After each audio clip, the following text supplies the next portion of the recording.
होली की अग्नि में यह 5 चीजें भूल कर भी कभी मत डालना, इससे उल्टा असर हो सकता है। गरीबी आ सकती है और घर में कंगाली छा सकती है।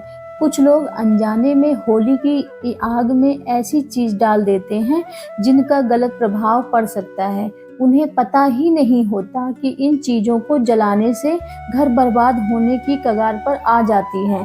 इसलिए अगर हम इस वीडियो में हम आपको बताएंगे कि कौन सी चीजें होली की आग में बिल्कुल नहीं डालना चाहिए और कौन सी चीजें डालना शुभ होता है। तो पंचांग के अनुसार इस साल फाल्गुन पूर्णिमा तिथि 13 मार्च गुरुवार को सुबह 10:36 से शुरू होगी और 14 मार्च शुक्रवार को दोपहर 12 बजे समाप्त होगी।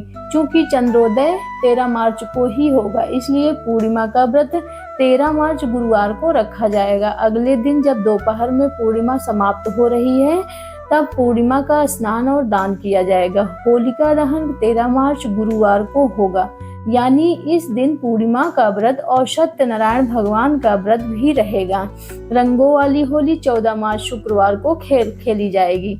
आप दोनों दिनों 13 और 14 मार्च को स्नान और दान कर सकते हैं, लेकिन ब्रह्म मुहूर्त में पूर्णिमा तिथि के दौरान स्नान करना सबसे उत्तम माना जाता है। पूर्णिमा लगते ही भद्राकाल भी शुरू हो जाता है। तो भद्राकाल 13 मार्च गुरुवार को सुबह 10:03 से देर रात 11:02 तक रहेगा। होलिका दहन का शुभ मुहूर्त 13 मार्च गुरुवार को रात 11:26 से लेकर मध्य रात्रि 12:30 तक रहेगा। भद्रमुख का समय रात 8:01 से 10:02 तक रहेगा। भक्तों, अगर दिन में भद्राकाल चल रहा है तो होलिका की पूजा शाम का शुभ मुहूर्त में ही करनी चाहिए। होलिका का पूजन और दहन हमेशा शुभ मुहूर्त में ही करना चाहिए। अशुभ समय में किया गया होली दहन जीवन भर परेशानियों को बुलावा दे सकता है। अब आप बात करते हैं चंद्र ग्रहण की। इस बार चंद्र ग्रहण 14 मार्च को सुबह 9:29 से शुरू होगा और दोपहर 12:39 तक समाप्त होगा। चूंकि यह ग्रहण दिन में लगेगा, इसलिए भारत में यह दिखाई नहीं देगा और यहाँ इसका सूतक काल भी मान्य नहीं होगा। दोस्तों, जब भी चंद्र ग्रहण लगता है तब ग्रहों की विशेष स्थिति बनती है। इस दौरान मंगल, सूर्य और राहु आमने सामने होते हैं। हमारे वेद और पुराणों में बताया गया है कि चंद्र ग्रहण के दिन दैवी शक्तियों का प्रभाव कुछ समय के लिए कम हो जाता है। शास्त्रों में नक्षत्र विद्या के अनुसार होली की रात को सिद्धि प्राप्ति की रात माना गया है और इस रात सकारात्मक और नकारात्मक दोनों तरह की ऊर्जा बहुत ही सक्रिय होती है। यही कारण है कि लोग सदियों से इस दिन विशेष साधना और उपाय करते हैं। तो ऐसा माना जाता है कि होली की रात की गई साधना बहुत प्रभावशाली और फलदायी होती है, जिससे निश्चित रूप से लाभ मिलता है और इस दिन किसी भी देवता की साधना सिद्ध की जा सकती है। आज के इस वीडियो में हम आपको बताएंगे कि होली पर किए जाने वाले कुछ प्रभावशाली उपाय कौन कौन से हैं, जिनसे आप आने वाले नए हिंदू वर्ष में खुशियां पा सकते हैं और अपने दुख दर्द कष्टों को दूर कर सकते हैं। लेकिन क्या आप जानते हैं कि होली पर कुछ चीजें ऐसी होती है जिन्हें कभी भी अर्पित नहीं करना चाहिए।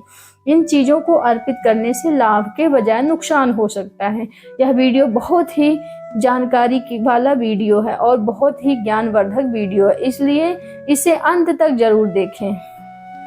और पहले माता लक्ष्मी के आशीर्वाद पाने के लिए जय माँ लक्ष्मी कमेंट बॉक्स में जरूर लिख दीजिए, ताकि उनका आशीर्वाद आप तक सीधे पहुंच सके। शास्त्रों के अनुसार होली के दिन धन के समय अग्नि में टूटा हुआ या खराब अनाज नहीं चढ़ाना चाहिए।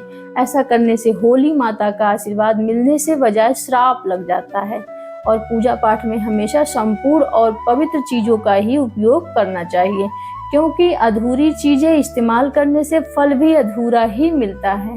होलिका दहन के समय जब अनाज अर्पित करें तो उसके ऊपर हरे हरे पत्ते जरूर होने चाहिए।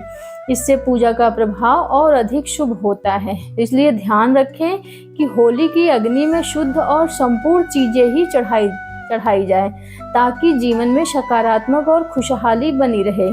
तो टूटा हुआ अनाज बिल्कुल भी ना चढ़ाएं। हमेशा याद रखें कि होलिका के दहन में से ठीक पहले घर में गन्ना अवश्य ले आएं और उसकी संख्या 2 या 7 होनी चाहिए। अग्नि में पानी वाला नारियल नहीं चढ़ाना चाहिए, इससे पाप के भागीदार बन सकते हैं। हमेशा सूखा नारियल ही होली के अग्नि में अर्पित करना चाहिए। पानी वाला नारियल अग्नि में भूल कर भी ना डालें। जब सूखा नारियल होली की अग्नि में अर्पित करें तो इससे पहले पूरे परिवार के हाथ से स्पर्श करवा लें। ऐसा करने से होली माता जाते जाते आपको धन से माला माल बना के जाती हैं और आपके कष्टों को अपने साथ ले जाती हैं। पानी वाला नारियल पूजा के दौरान रख सकते हैं, लेकिन इसे अग्नि में नहीं डालना चाहिए। ऐसा माना जाता है कि होली माता को घर का भोग बहुत प्रिय है, इसलिए घर में जो भी पकवान बनाएं उन्हें होली माता को अवश्य अर्पित करें। लेकिन ध्यान रखें, गुजिया चढ़ाते समय उनकी संख्या 3 ना हो, या तो 2 चढ़ाएं या फिर 5, 11, 21 जो भी हो, लेकिन 3 नहीं। होलिका दहन गाय के गोबर से बने उपले अवश्य चढ़ाने चाहिए। इसके अलावा हरा चना, गेहूं की बालियां, कोई भी नई फसल होली की अग्नि में अर्पित करें। इससे घर में अन्न की कभी कमी नहीं होगी। जब बालियां अर्पित करें तो यह ध्यान दें कि टूटी हुई सूखी ना हो, बल्कि ताजी और हरी भरी सूखी बालियां चढ़ाने से पाप लगता है। शास्त्रों के अनुसार यदि मासिक धर्म चल रहा है तो होलिका दहन की पूजा किसी से भी करवा सकते हैं। पूजा वैसे ही करनी चाहिए जैसे हमेशा आए, लेकिन इस दौरान होलिका दहन के पास ना जाएं। आप दूर से ही दर्शन कर सकती हैं और पूजा का फल आपको अवश्य मिलेगा। होलिका दहन में चावल के बने पापड़ और कच्चे चावल अवश्य अर्पित करें। इससे धन प्राप्ति होती है और घर में गरीबी दूर होती है। पापड़ आदि बनाएं, उन्हें होलिका दहन की अग्नि में अर्पित करें। इससे घर में धन दौलत की कभी कमी नहीं होगी। माना जाता है कि होलिका दहन से पहले होली की अग्नि में गुजिया अर्पित किए बिना इसे नहीं खाना चाहिए। इससे माता को भोग लगाएं और फिर उनका सेवन करें। सभी परिवार में गुजिया एक दूसरे को अवश्य खिलानी चाहिए। इससे आपसी प्यार और संबंध मजबूत होते हैं। माता को भोग लगाने से पहले गुजिया को जूठा ना करें। जब पूजा समाप्त हो जाए तभी इसका सेवन करें। हमेशा याद रखें कि माता को गुजिया का भोग लगाने के बाद ही कन्याओं को भी गुजिया खिलानी चाहिए, उन्हें दक्षिणा देनी चाहिए। इससे नौ दुर्गा और माता रानी का आशीर्वाद प्राप्त होता है। गाय माता को भी इस दिन भोग अवश्य लगाएं। गाय माता को गुजिया और अन्य मीठे पकवान खिलाने से कई जन्मों तक सुख समृद्धि बनी रहती है। ऐसा माना जाता है कि गाय माता को भोग लगाने से सभी देवी देवताओं को प्रसन्न किया जा सकता है। इस दिन यदि कुछ ना कर पाएं तो कम से कम गाय माता को भोग जरूर अर्पित करें। इससे होली माता का आशीर्वाद सदैव बना रहेगा। होलिका दहन होने के बाद अगले दिन होली की राख पर अवश्य लानी चाहिए और पूरे परिवार के मस्तक पर इसका टीका लगाना चाहिए।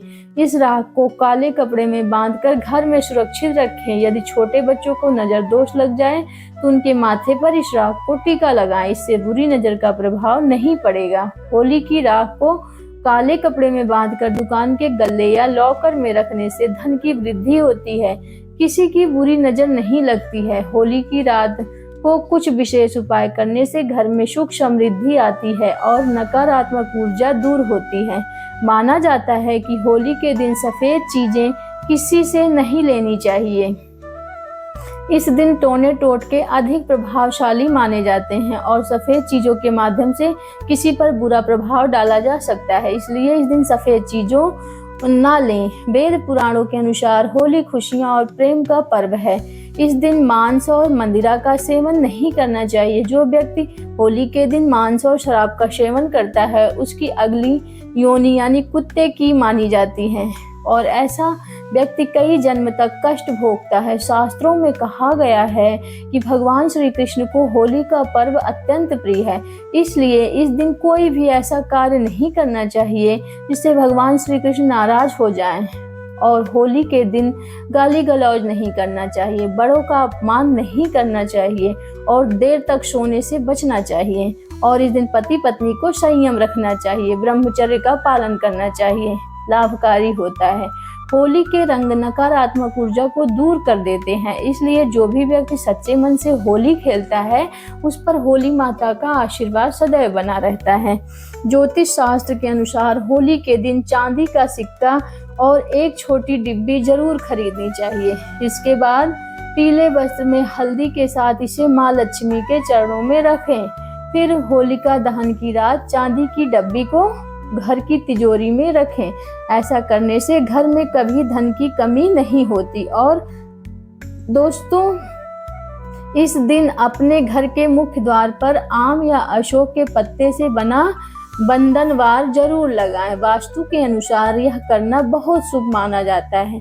घर के दरवाजे पर बंधनवार लगाने से सकारात्मक ऊर्जा आती है और नकारात्मक शक्तियां दूर हो रहती है। शास्त्रों के अनुसार होली के दिन तुलसी के पौधे को बहुत शुभ माना जाता है। इस दिन तुलसी का पौधा लाकर इसे अपने ड्राइंग रूम या हॉल में रखना अच्छा होता है। मान्यता है कि जहाँ तुलसी का पौधा होता है वहाँ धन और समृद्धि बनी रहती है। वास्तु शास्त्र में होली के दिन धातु के कछुए को भी शुभ माना गया है और धातु का कछुआ घर में रखने से सकारात्मक ऊर्जा आती है और धन की आवक बढ़ती है। इसलिए होली के शुभ अवसर पर धातु से बना कछुआ घर जरूर लाएं। होलिका दहन की रात वहां की राख लेकर आएं और इसे घर के हर हिस्से में हल्का सा छिड़क, इससे घर की नकारात्मक ऊर्जा समाप्त हो जाती है। साथ ही होली के दिन सुबह घर के मुख्य द्वार पर बंधन जरूर लगाएं, क्योंकि पूर्णिमा तिथि में माँ लक्ष्मी को प्रिय होती है। ऐसा करने से घर में उनका आशीर्वाद बना रहता है। होली एक पवित्र त्योहार है और इसे सच्चे मन और श्रद्धा से मानना चाहिए। जो लोग होली का त्योहार सम्मान और सच्चे मन से नहीं मानते वे भगवान श्री कृष्ण के आशीर्वाद से वंचित रह सकते हैं। अब बात करते हैं कि होली के दिन किन चीजों को दान नहीं करना चाहिए। वीडियो आगे बढ़ाने से पहले माता लक्ष्मी के सच्चे भक्त वीडियो को लाइक जरूर करें और कमेंट बॉक्स में जय माता लक्ष्मी जरूर लिखें, ताकि लक्ष्मी माता जी का आशीर्वाद आपके ऊपर घर परिवार पर बना रहे, आपको कभी धन की कमी कभी ना हो। वास्तु शास्त्र के अनुसार होली के दिन सुहागन महिलाओं को बिंदी, सिंदूर, आलता और अन्य 16 श्रृंगार की चीजें दान नहीं करनी चाहिए। इस दिन नकारात्मक ऊर्जा समाप्त होती है और सकारात्मक ऊर्जा का संचार होता है। ऐसे में इन चीजों का दान करना पति के लिए हानिकारक हो सकता है। आमतौर पर वस्त्र दान करना पुण्य का कार्य माना जाता है, लेकिन होली का दहन और रंगों वाले होली के दिन वस्त्रों का दान नहीं करना चाहिए। वास्तु शास्त्र के अनुसार इन दिनों वस्त्रों का दान करने से व्यक्ति की सुख, समृद्धि और खुशहाली प्रभावित हो सकती है। वास्तु शास्त्र के अनुसार होलिका दहन के दिन पैसों का दान नहीं करना चाहिए। ऐसा करने से आर्थिक स्थिति और नकारात्मक प्रभाव पड़ सकता है। होली की रात अगर संभव हो तो चुपचाप इस विशेष वृक्ष को छू कर आ जाएं। इससे आपकी गरीबी दूर हो सकती है और जीवन में धन की वृद्धि होगी। भगवान विष्णु और माता लक्ष्मी के आशीर्वाद से आपकी सभी मनोकामनाएं पूर्ण हो सकती है, जिससे आप धनवान बन सकते हैं। होली का त्योहार बुराई पर अच्छाई की जीत का प्रतीक माना जाता है। शास्त्रों में बताया गया है कि इस दिन पेड़ पौधे और जीव जंतु जागृत अवस्था में होते हैं। इसमें कई देवी देवताओं का वास करते हैं और आज की इस वीडियो में हम आपको उन्हीं के बारे में बताने चल रहे हैं। केवल आपके पिछले जन्मों के पाप और परेशानियां समाप्त हो जाएगी, बल्कि आपके जीवन में सुख समृद्धि भी आएगी। यदि आप लंबे समय से नौकरी की तलाश में हैं तो आपको नौकरी लग सकती है और आपका रुका हुआ कार्य व्यापार फिर से चल सकता है। आपके जीवन में धन की वृद्धि हो सकती है। चाहे आपकी शादी की मनोकामना हो या कोई अन्य इच्छा, इस विशेष पूजा से आपकी मनोकामना पूर्ण हो सकती है। इस साल होली पर एक दुर्लभ संयोग बन रहा है, क्योंकि इस बार होली पूर्णिमा और चंद्र ग्रहण के साथ पड़ रही है। यह एक विशेष अवसर है जब व्यक्ति को अपने जीवन की सभी परेशानियों से मुक्ति पाने का मौका मिलता है। होली का त्योहार समाज में प्रेम और समानता का संदेश देता है। इस दिन हर व्यक्ति जात, धर्म, अमीरी, गरीबी के भेदभाव को भूलकर खुशियां मनाता है। इसे इसलिए भी मनाया जाता है क्योंकि यह बुराई पर अच्छाई की जीत का पर्व है। भगवान विष्णु के भक्त इस दिन विशेष रूप से व्रत रखते हैं और विधि विधान से उनकी पूजा करते हैं ताकि उनका आशीर्वाद प्राप्त हो आपकी जानकारी के लिए बता दें कि ऐसा दुर्लभ संयोग 140 वर्षों के बाद आया है। ऐसा अद्भुत और सुनहरा मौका आपके पास है और आप सोच रहे हैं कि होली पर इस पेड़ को छूने से माता लक्ष्मी जी का आशीर्वाद कैसे मिल सकता है। तो दोस्तों, होली से एक दिन पहले होलिका दहन किया जाता है। आखिरकार होलिका दहन क्यों किया जाता है? इसका कारण यह है भी कि भगवान विष्णु ने भगवान नरसिंह के रूप में अवतार लेकर हिरण्यकश्यप का वध किया था और उसी दिन हिरण्यकश्यप की बहन होलिका भी जलकर भस्म हो गई थी। इसलिए हिंदू धर्म में होली खेलने से एक दिन पहले होलिका दहन किया जाता है। पुराने समय में लोग सुबह जल्दी उठते थे, फिर पूरे घर की सफाई करते थे, स्नान करते थे और किसी भी देव वृक्ष को जल अर्पित करते थे। उन्हें यह भली भांति पता था कि वृक्षों और पौधों में अलौकिक शक्तियों का वास होता है। देवी देवताओं की दिव्य शक्तियां इसमें समाई होती हैं। यदि प्रतिदिन वृक्षों को जल चढ़ाया जाए और उनकी पूजा की जाए तो व्यक्ति के जीवन की हर समस्या दूर हो सकती है और चमत्कारिक बदलाव आ सकता है। होली के दिन यानी यदि आप कुछ विशेष वृक्षों को छूकर आते हैं, वेद पुराणों के अनुसार थोड़ी पूजा अर्चना कर लेते हैं तो भगवान विष्णु और माता लक्ष्मी जी का आशीर्वाद निश्चित रूप से आपको मिल सकता है। और भगवान विष्णु का आशीर्वाद जब मिल गया तो आपके जीवन में भाग्य का साथ मिलेगा। राहु, केतु और नवग्रह आपके पक्ष में आ जाएंगे। तो दोस्तों, व्यक्ति के जीवन में राहु और केतु का नियंत्रण भगवान विष्णु जी के हाथों में होता है। यदि आप इस उपाय को पूरी श्रद्धा से करेंगे तो माता लक्ष्मी जी की कृपा से आपके सभी कष्ट और परेशानियां समाप्त हो जाएंगी। आपके धन आने के मार्ग खुल जाएंगे और उसमें निरंतर वृद्धि होगी। माता लक्ष्मी जी के आशीर्वाद से आपका आने वाला समय बेहद शुभ और सौभाग्यशाली होगा। इसलिए इस वीडियो को अंत तक जरूर देखें, ना सिर्फ अपने लिए बल्कि अपने पूरे परिवार के कल्याण के लिए। यदि आप कहते हैं कि माता लक्ष्मी जी और भगवान विष्णु जी का आशीर्वाद आपके परिवार पर हमेशा बना रहे, इस होली पर आप समृद्धि बने, तो पूरी श्रद्धा और विश्वास के साथ इस वीडियो को लाइक कमेंट करें और अपनी राशि को भी जरूर लिखें। आपकी राशि के अनुसार इसमें खास उपाय जिनका पालन आप जीवन में लाभ पा सकते हैं, आप कमेंट का जवाब जरूर देंगे। आपसे निवेदन है कि वीडियो को लाइक करना भूलें नहीं। दोस्तों, होली के दिन एक विशेष वृक्ष को छूने से आपको अद्भुत लाभ मिल सकता है। यह वृक्ष है गूलर का वृक्ष। आपने बिल्कुल सही सुना। जब भगवान नरसिंह जी ने हिरण्यकश्यप का वध किया तब उनके नाखूनों में तेज खुजली होने लगी, जिससे उन्हें असहनीय पीड़ा होने लगी। इस पीड़ा से राहत पाने के लिए उन्होंने अपने नाखून गूलर के वृक्ष पर रगड़े। इससे भगवान नरसिंह जी को तो आराम मिल गया, लेकिन गूलर के वृक्ष को पीड़ा होने लगी। तब गूलर के वृक्ष ने भगवान नरसिंह जी से विनती की, प्रभु आपकी पीड़ा तो समाप्त हो गई, लेकिन हमारी यह पीड़ा मुझ पर आ गई है और आपकी पीड़ा तो समाप्त हुई, मैं क्या करूं? भगवान नरसिंह बोले, जी गूलर वृक्ष चिंता मत करो, थोड़ी ही देर में तुम्हारी भी पीड़ा समाप्त हो जाएगी। तुम्हारी उदारता से मैं बहुत प्रसन्न हूँ और हर होली के दिन माता लक्ष्मी मैं स्वयं तुम पर वास करेंगे। ऐसे इसलिए वेद पुराणों में कहा गया है कि यदि होली के दिन एक लोटा जल लेकर गूलर के वृक्ष को अर्पित किया जाए और उसे छू लिया जाए तो वह वृक्ष व्यक्ति के जीवन की सभी परेशानियां, कठिनाइयों और समस्याओं को अपने में समाहित कर लेती है। इससे जीवन में धन, सुख, समृद्धि और ऐश्वर्य की प्राप्ति होती है। आप सभी मनोकामनाएं पूर्ण होती है। यदि होली के दिन गूलर के वृक्ष को छू लिया जाए तो साक्षात भगवान विष्णु और माता लक्ष्मी का आशीर्वाद मिलता है, जिससे आपके परिवार के जीवन में सकारात्मक और चमत्कारी बदलाव आता है। अगर आप चाहते हैं कि आपका भाग्य हमेशा आपका साथ दे तो जो भी काम शुरू करें उसमें सफलता मिले, नवग्रह आपके अनुकूल हो जाएं और आपको भगवान विष्णु जी का आशीर्वाद मिले, तो बस आपको यह छोटा सा उपाय करना है। होली के दिन सुबह से रात तक किसी भी समय अच्छी तरह स्नान करें, एक लोटा जल लें और उसमें 5 इलायची डालें। घर के पास किसी भी पीपल के वृक्ष के पास जाएं। भगवान विष्णु श्री कृष्ण ने भागवत गीता में कहा कि वृक्षों में मैं पीपल हूँ, इसलिए पीपल का वृक्ष हिंदू धर्म में सबसे पूजनीय माना जाता है।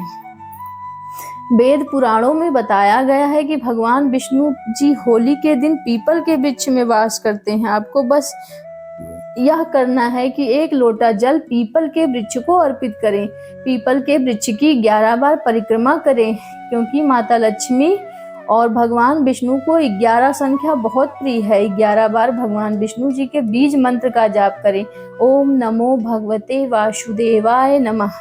यदि आपने इस होली पर चंद्र ग्रहण और पूर्णिमा के दिन यह उपाय कर लिया तो आपका दुर्भाग्य दूर हो जाएगा और आपका भाग्य प्रबल हो जाएगा। तो दोस्तों, आपको यह जानकारी कैसी लगी कमेंट बॉक्स में ज़रूर बताएं और सच्चे श्रद्धा भाव से कमेंट बॉक्स में जय भगवान विष्णु, होलिका माता और हमारे चैनल प्रीति वत्स को ज़रूर सब्सक्राइब करें और अच्छी जानकारियाँ आपको मिलेगी और इस नोटिफिकेशन से मिल सकती है। वीडियो को अंत तक रहने के लिए धन्यवाद। मिलते हैं एक नई वीडियो में, तब तक नमस्कार और आप लोगों का पूरे दिल से धन्यवाद। Thank you.